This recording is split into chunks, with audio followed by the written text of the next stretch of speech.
Minui Jian, chef y gerente de la arrocería Minui Food, llegó a conseguir el segundo premio del concurso internacional de paella valenciana de Sueca hace escasamente 2 años. Sobre cómo se llega a ser una de las mejores arrocerías valencianas, este chef de origen asiático, pero que lleva media vida en España, lo tiene claro.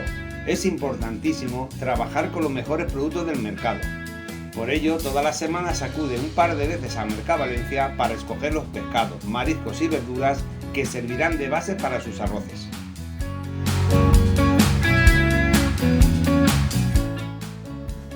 Además del mencionado premio, acapara otros importantes, entre ellos el tercero del concurso internacional de Fideuà de Gandía. El restaurante tiene un amplio abanico de arroces para todos los gustos, incluso una opción para veganos.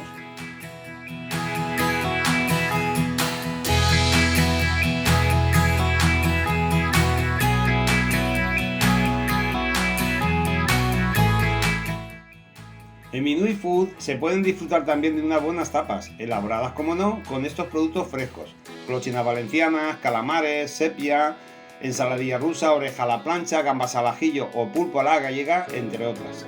El restaurante se encuentra en la calle Juan Ramón Jiménez 72 de Valencia.